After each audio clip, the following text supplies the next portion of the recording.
เอามอนมากันกลางก็ได้ที่ซะบ่ได้นั่นอยู่ กันอยู่ บ่ ใน ได้ ห้อง เนาะ เดียวกันมอนเดียวกันโอ้ลักษณะแบบอยู่ในบอลเดียวกันนี่บ่ได้ บ่ได้ คันแบบชุบน้องนั่งน่ะคือแบบผู้ชายเข้ามาเด่นเขานอนได้จังได๋บ่ ได้ ผู้หนึงนอนผู้หนึงนั่งได้ ได้ คันนอนพร้อมกันเนี่ยบ่ได้ บ่สมมุติว่าเฮ็ดผิดหินได้ซะปรับใหม่ยังน้อง ไม่คุย ควายคันซ้ำแบ่เนี่ยอยากลองผิดเบิ่งได้จักเทื่อหนึง อยากลองผิดเบิ่งเทื่อหนึงพ่อแบ่ตัวหนึง ผิดลักษณะนอนใกล้กันซื่อๆได้ นอนซื่อๆบ่ได้เฮ็ดหยังนี่บ่ได้ดอกบ่เชียร์ กับปั๊บไม้ล่ะวะเนาะ แม่น คันพิธี อื เด้ ม รูป ลุบเทื่นแล้วครับ ฮู้แน่ได้ฉันว่าพิธีเนาะ เขาบอกบ่ผู้สาวบอกบ่ว่าผิดกันหรือว่า เพราะแบบผู้บ่าวผู้สาวบ่บอกเงียบเลยแล้วไปเลยนะได้บ่ เขาบ่ได้บอกเนาะ เฮ็ดได้ฉันจังฮู้พ่อแม่จังฮู้หรือผู้ใหญ่ เอ้านอนซื่อๆคือถือว่ามันสีดระบบสีดไปเลยบ่เนาะ ระบบช็อต ระบบสัตว์เลยวันนี้นะ ลองนอนเที่ยงหน้าไปเลย นอนเที่ยงหน้า เอาเจ้าของเถียงหน้าฮะกับปั๊บไม้เลย เอาอยู่เที่ยงหน้าเขาบ่ได้ปั๊มไม้ใช่บ่ บ่ได้เอาเพิ่นเขาเป็นหยังก็ประมาณเลยเนาะ เขาเห็นปั๊มไม้ หนักนอนนี่ คันบ่เฮ็ดแสดงว่าแล้วเลย โอ้ห่วยอยากลองลักไปบ่ได้เบิ่งสิบ่ได้นี่ ลักษณะแบบไปประมาณ10:00 นแล้วกลับคืนเลยบ่หรือว่านอนอยู่เถียง เมื่อประมาณ4 โมง 3 โมงก็ได้ โอ้4:00 น 3:00 นผู้บ่าวน่ะมาส่งฮอดเฮือนบ่หรือว่าแนวใด ส่งหอดเพื่อน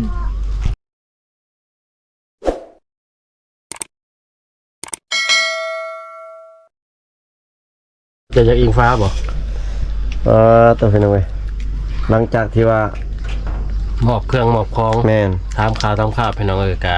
มานั่งดิน อยู่ในห้อง กระตบ มาเข้ามาในห้องเลย ในห้องบอล บ่นอก คล้ายเครื่องเนาะ คลายเครื่องแล้วก็ทั้งนอนพร้อม แม่นนะพี่น้อง บ่นอนพร้อมเลยนี่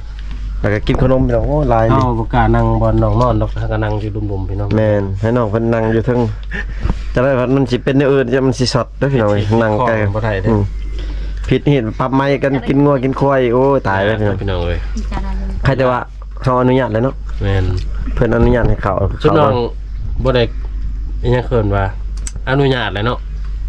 สบายครับไปก็ได้เลยเนาะบัดนี้เนาะเพราะว่า บ่ได้ผิดเหตุติน้อง บ่ได้ สมมุติว่าสิให้นั่งอยู่บนเขานั่งอยู่ใกล้ๆชุน้องนี่บ่ได้ผิดบ่ชุดอย่างว่านั่งแถวนี้ นะบ่ได้ ชุ ผิด มานั่งแบบชุน้องนั่งนี่บ่เป็นหยัง บ่เป็นหยัง อืม ตัว นั่ง ผมพื้นเดียวก็บ่เป็นหยังอีก บ่เป็นหยัง ว่า เออ นั่งติดกันก็บ่เป็นหยังอีกแสดงว่าฮีตเขาเจ้านี่นั่งใกล้กันก็ได้ ได้ คันมันบ่ช็อตเนาะ บ่ได้สดติน้อง บ่ เออ เพราะว่าอ้ายบ่ได้เป็นไฟฟ้าเด้อนะบ่ได้สดดอกไอ้อย่าแต่น้องมันบ่มีกระแสไฟ เออ พี่น้องเวลาผู้บ่าวขึ้นมามียังตัวอย่างว่าผู้บ่าวขึ้นมาล่มนี่ก็ล่มอยู่ในห้องเลยเห็นบ่เขานั่งเลย บางเฮือนล่มในห้องบางเฮือนล่มอยู่นอกบ่ แม่ ยิงตามเหตุของแต่ละเฮือนเนาะ บางคนก็เข้าห้องบ่ได้แม่นบ่อืม แม่นได้พี่น้องบางคนก็อยู่ตารางคนล่ม คือน้องซากับน้องซากับน้องสาวนู่นนี่เข้าห้องได้แม่นบ่เขาล่มอยู่ในห้องนี่ได้แม่นบ่ ได้ อืม ก็สิได้เขามาแล้ว ได้อยู่แต่ว่าเฮาบ่ได้อยู่ใกล้น้องระยะตอนแรกเฮาสิมาสิลองเบิ่งว่ามันผิดหรื คือ อ บ่ แบ ผิ บ ด น้องว่านั่งนี่ใกล้กันซ้ำได้ก็บ่เป็นหยังเนาะ แม่นยัง เขาชื่อว่านอนเด้นอนเที่ยงกันเด้บ่ได้เฮ็ดหยังกะ บ่ได้ บ่ได้ ก็คือกันเท่าหิดอันเนาะตะโอยคือกัน เรา เนาะ สมมุติว่าน้องนอนได้แล้วมีผู้หนึงนอนทางนอกได้ซะ ได้ไม่ได้ ได้ เด้อ โอ้แบบมีแนวกันเนาะ แม่ เอามอนมากันกลางก็ได้ที่ซะ บ่ได้ นั่นอยู่ กันอยู่ บ่ ใน ได้ ห้อง เนาะ เดียวกันมอนเดียวกัน โอ้ลักษณะแบบอยู่ในบอลเดียวกันนี่บ่ได้ บ่ได้ คันแบบชุบน้องนั่งน่ะคือแบบผู้ชายเข้ามาดินเขานอนได้จังได๋บ่ ได้ ผู้หนึงนอนผู้หนึงนั่งได้ ได้ คันนอนพร้อมกันได้บ่ได้ แม่นเลย แม่นพี่น้องคือคล้ายๆกันซะ พี่น้องเอ้ยบ่สมมุติว่าเฮ็ดผิดหินได้ซะปรับใหม่ยังน้อง ไม่คุย ควาย ควายตัวหนึง หมู ควายหมู ว้า หมูได้ จนบ่มีควายได้เช่นได้ซะ เอายังมีแนวอื่นแทนบ่ น้องงัวก็บ่ได้มันใหญ่นี่เฮ็ดได้ซะมันแพงนี่เอาตัวอย่างเอา งัวกัน7-8ล้านนี่เนาะ งัวกับควายนี่บ่ได้ตัวอย่างมันแพงเอาตัวอย่างว่า เอายังแทนไหน มีแนวอื่นอีกบ่ แบหมู แม่หมูก็ได้แสดงว่าเนาะ แม่ แบะตัวหนึงหรือว่าหมูตัวหนึงบ่หรือว่าแบะกับหมูพร้อมกัน แบกับหมูพร้อมกัน อ๋อ ม แสดงว่าเขาเจ้าว่าวโตสัตว์ใหญ่ๆก่อน ต้อ แม่น ง บ่ เลี้ยงตามรับมาอีกเนาะ ถ้าว่าบ่ได้ก็ต้องลุดลงมาคือขาดองเนาะ พี่น้องเอ้ย อืมโอ้คันซ้ำแบ่เนี่ยอยากลองพิษเบิ่งได้จักเทื่อหนึงอยากลองพิษเบิ่งเทื่อหนึงพ่อแบ่ตัวหนึง พิษลักษณะนอนใกล้กันซื่อๆได้ นอนซื่อๆบ่ได้เฮ็ดหยังนี่บ่ได้ดอกบ่เชียร์ เอากับบับไม้ล่ะวะเนาะ แม่ คันพิษเหตุ อื นี่ ม รูป ลุบขึ้นแล้วก็นอนซื่อๆเนาะ ลบทุนนอนซื่อ พี่น้อง ๆนอนตัวละลำ อันนี้ถามแบบเป็นเหตุเป็นข้องเด้อพี่น้องเป็น แม่น ตลกที่5ซื่อ แล้วก็ ๆแต่ ถาม ที่แม่นนี่เรื่องจริงอีดี แม่นแล้วก็ถามไปนำแล้วก็หัวไปนำอันนี้เป็นเรื่องจริง แม่นพี่น้องเอ้ย อยู่ในเหตุของเขาเจ้าพี่น้องเอ้ย เคยมีบ่ในบ้านนี่แต่ชุมน้องเกิดมาเคยได้ยินบ่ว่าเขาพิษเหตุพิษข้อง เคยเห็นเลย เห็นผู้บ่าวผู้สาวหรือว่า เพราะว่าภาษา โอ้ กระปับไม่ยังผ่านมาน่ะเขากิน ยั ยัง ง แบ่ได้ใช่ไหมเนาะ ได้กับหมู โอ้พี่น้องเอ้ย เงินได้ซะเท่าใดเงิน เงิน บ่มี มีอยู่ก็ให้ทั้งเงินทั้งเข่าทั้ง เออ ทั้งเหล้ามีอย่ เงิน ดียว เขา ออกหมดเลย เราแล้วก็หมูหรือแบะโอ้พี่น้องเอ้ยคือว่านักเต้นแบบไทยเอ้ย แม่น คันบอกคันพิษแบบนั้นกาละว่าลักษณะแบบเอากันเลยเนาะเอากันเลยแหละบ่พิษบ่คันสมมุติว่าเฮาพิษเหตุแล้วครับแต่งกันเลยก็ได้แก้เหตุคือเก่าบ่ ยัง ได้แก้คือเก่า ต้องได้แก้คือเก่า โดย เอ โอ้ อ พี่น้อง คิดว่าเฮาผิดเหตุนะเฮาเอาเลยแล้ว อืม เชียร์แต่ขาดองแล้วเลยบ่ได้อีก บ่ได้ มันก็ยังจิตฆ่าผู้อยู่เฮือนอีกมันก็ พี่น้องเอ้ยบ่ได้แล้วผู้บ่าวขึ้นมาเนาะ ฮู้แน่ได้ฉันว่าพิษเหตุเนาะ เขาบอกบ่ผู้สาวบอกบ่ว่าผิดกันหรือว่าไง เพราะแบบผู้บ่าวผู้สาวบ่บอกเงียบเลยแล้วไปเลยนะได้บ่ เขาบ่ได้บอกเนาะ เฮ็ดได้ฉันจังฮู้พ่อแม่จังฮู้หรือผู้ใหญ่ฮู้ผู้เฒ่าฮู้ ทางผู้หญิงอะไรดอก ทางผู้หญิงบอก แต่ผู้หญิงบางคนก็ถือผ้าบางคนก็ลูกๆคนนี้นะ เออถือผ้าถือหยังเนาะเอ้านอนซื่อๆคือถือผ้ามันสีดระบบสีดไปเลยบ่เนาะ ระบบช็อต ระบบซัดเอาเลยวันนี้นะเออ บ่ลักษณะบ่ถึงขันว่าหรือว่าถือผ้าหรือว่า อ่า นี่พี่น้องแบบลักษณะแบบ นอนนี่นอน ไปแบบแล้วเลยบ่หรือว่า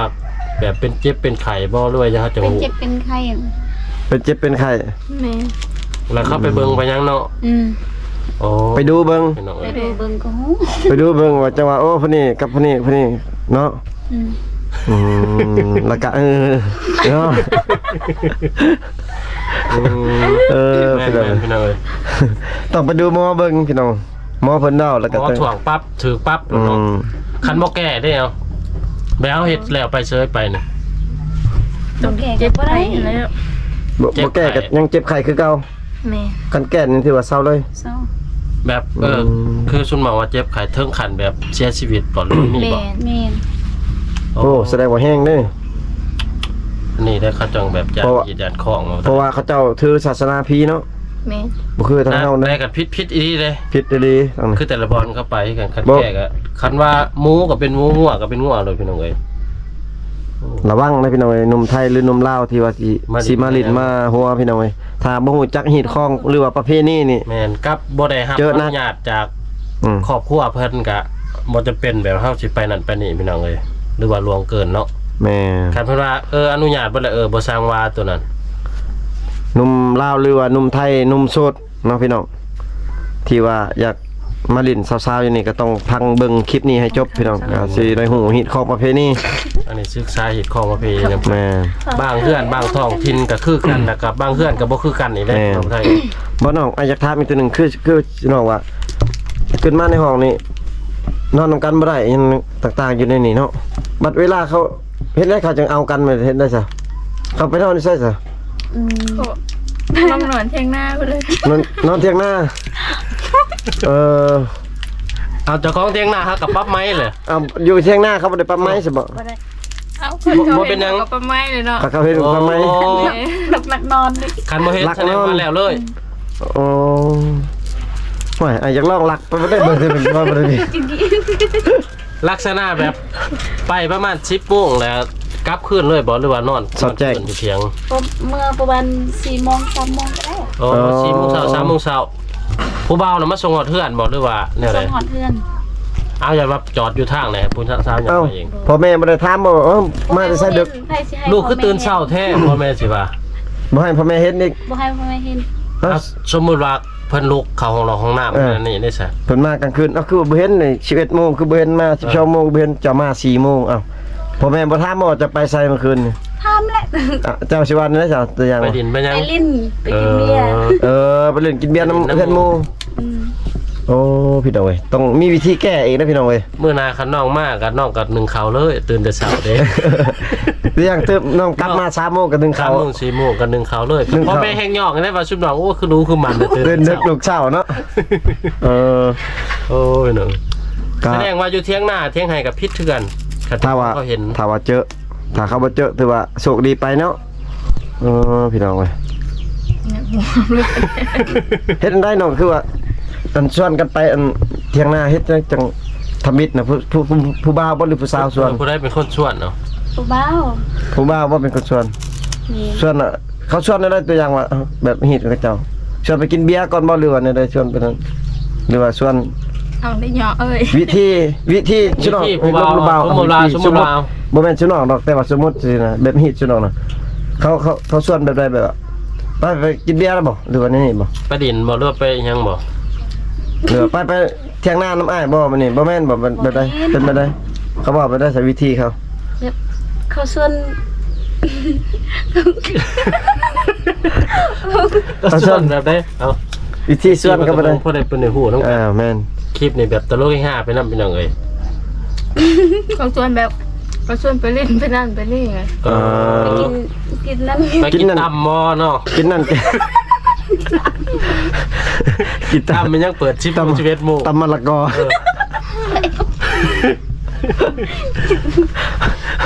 ลักษณะแบบชวนไปว่าไปดินน้ำอ้ายจังซี่ประมาณนี้แหละเนาะ ไปเล่นน้ำอ้ายไปกินนั่นไปกินนี่แหละเขาหลักถือไปเลยบ่หรือว่าแบบนั้นบ่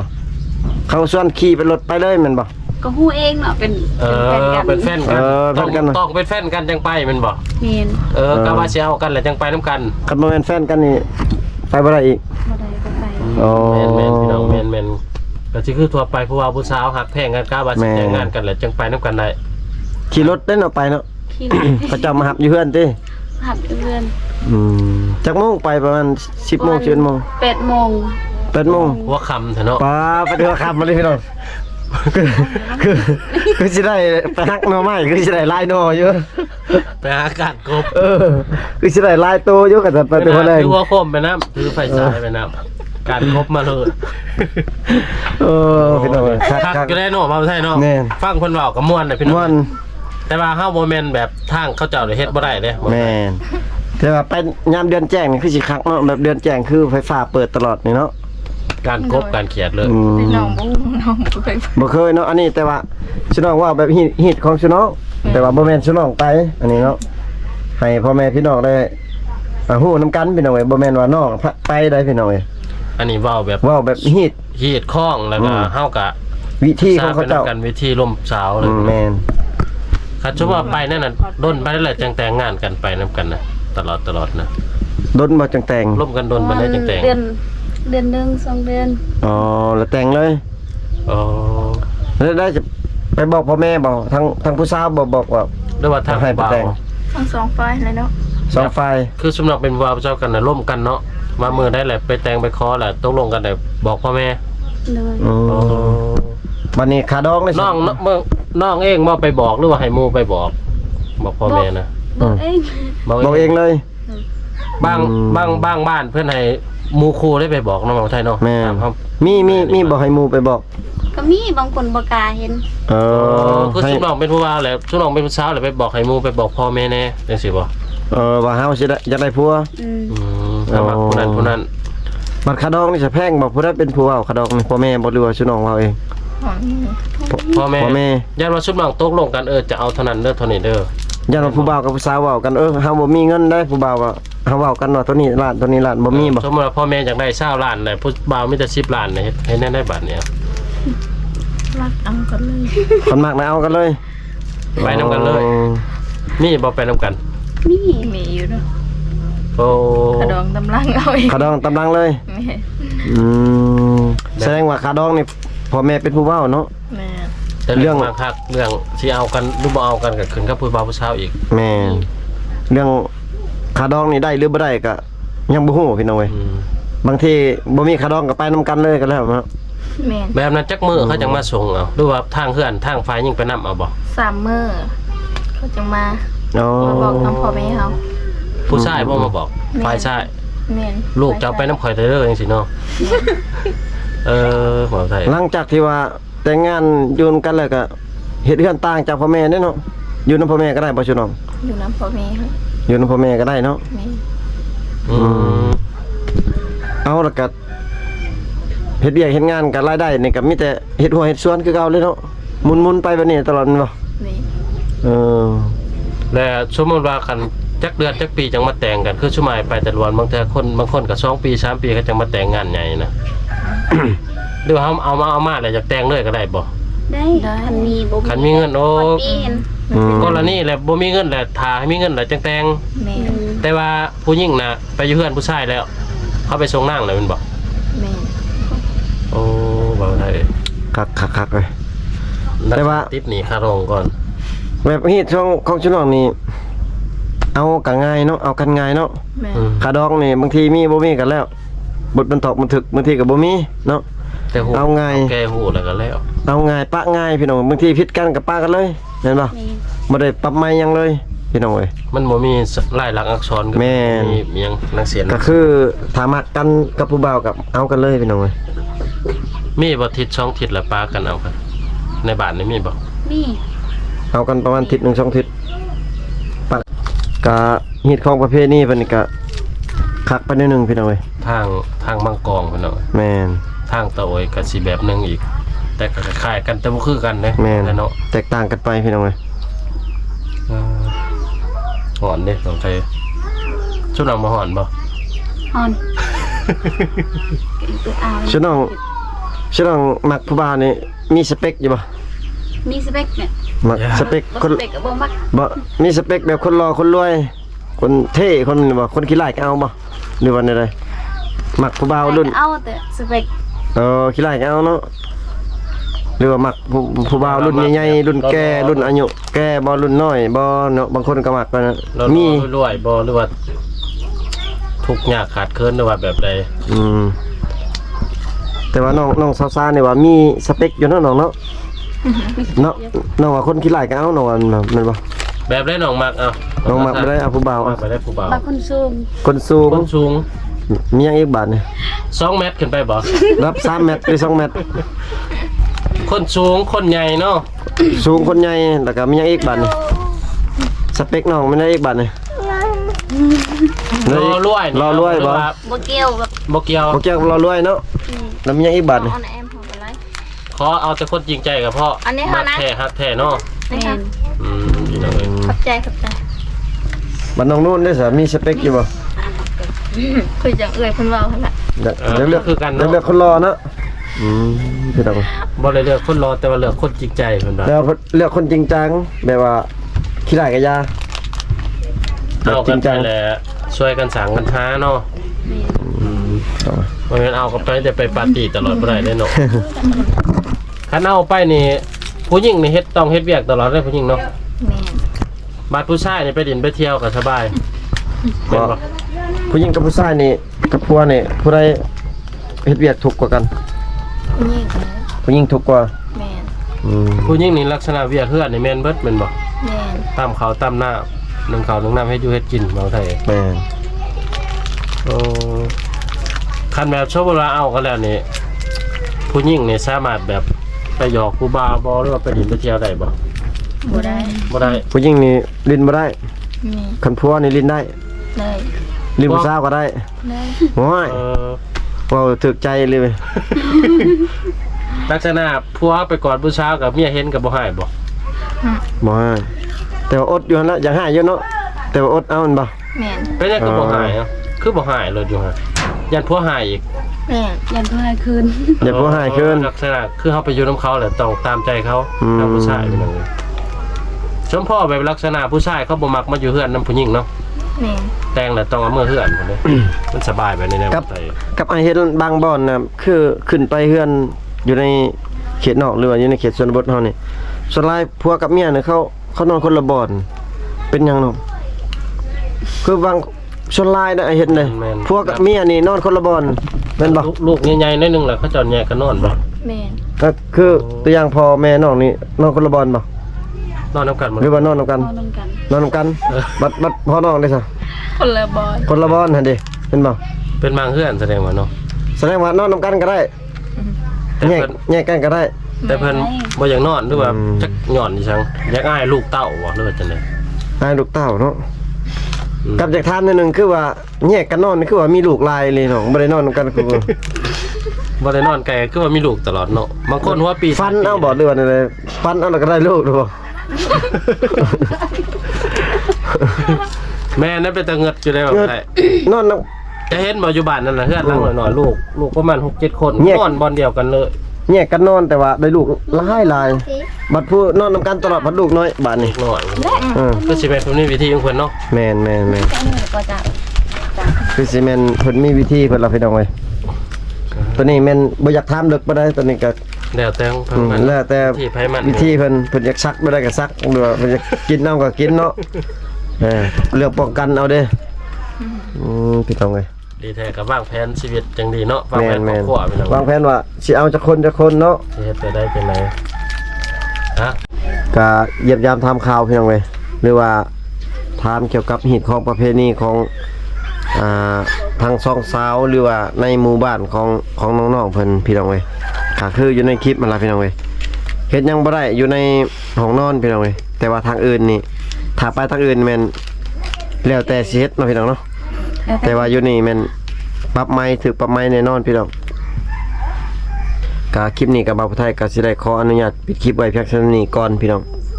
ขอบอกขอบใจ FC ที่เข้ามาติดตามรับชมคลิปแต่ต้นจนจบพี่น้องอยู่ดีมีแฮงเบิดสุขสุขคนพี่น้องเว้ยเฮงๆรวยๆถึงหวยรวยเลขบ๊ายบายแน่พี่น้อง พี่น้อง บ๊ายบายนะพี่น้อง